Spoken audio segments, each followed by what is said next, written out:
Okay, the last part of the article you will be reading is called Primary Emotions in Different Cultures. Before we go on, take a moment and pause. What do you predict this section of the article may be about? Think about the words in the title. Okay, first paragraph. But there's a growing understanding that even those primary emotions may hold their own meanings in different cultures. They aren't directly translatable. That raises an intriguing or interesting question. Are the basic emotions truly universal, or are they unique to a culture and its language? It is a huge debate, Lindquist said. How much does language reach down in your experience and shape it? Answering this question is hard because cross-cultural studies on emotion often compare just two groups. Even when more groups are involved, they're usually from industrialized and globalized nations. It's also hard to avoid certain kinds of bias among both experimenters and study participants. A bias is when you have a belief of something before you know anything about it. Lindquist and her colleagues tried a different approach.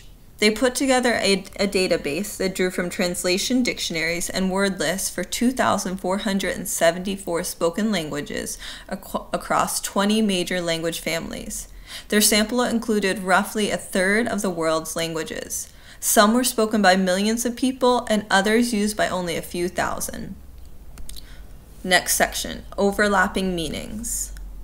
The more than 100,000 words they collected featured 2,439 unique concepts, including 24 emotions. They also looked at instances where languages used one word to cover more than one concept. For example, in Russian there is a word that names both hand and arm, and in many languages the same word can mean bark, skin, or leather. These overlapping meanings gave the scientists a better sense or understanding of the core ideas underlying or beneath the words. For each language, the researchers created a network of shared or overlapping meanings for words expressing concepts of emotions. That helped them see which feelings speakers of a given language considered similar to one another. It also helped them see how those similarities differed depending on the language the subject spoke. Take a moment and think. What did the researchers learn about similarities between different languages and those feelings and the feelings those people felt? Next section, 2 key factors.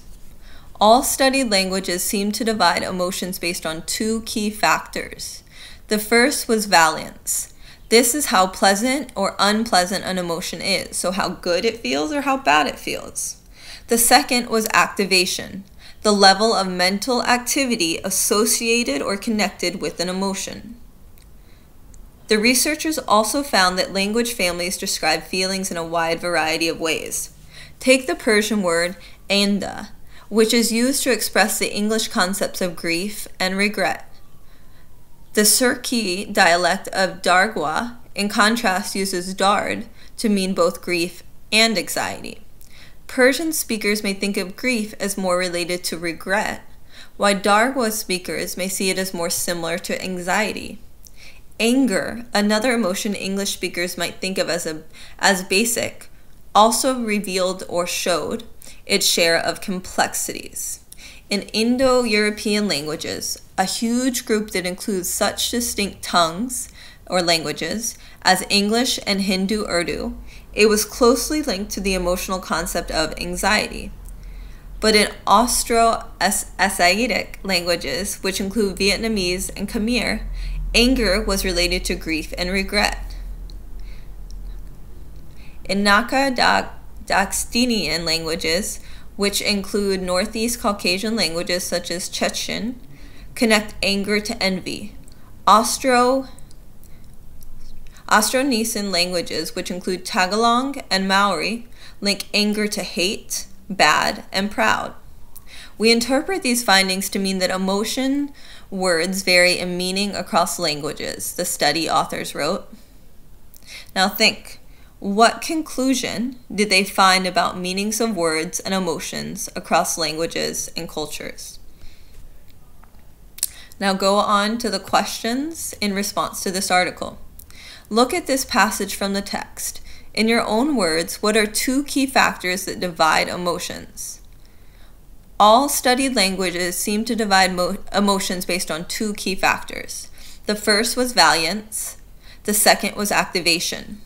In your own words, describe what each of those are.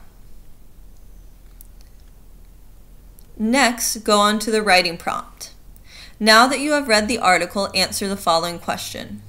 Describe what you think the author's purpose was for writing this text and whether they were successful in this purpose. Support your response with specific details from the text. Remember to use the sentence starters to complete this portion.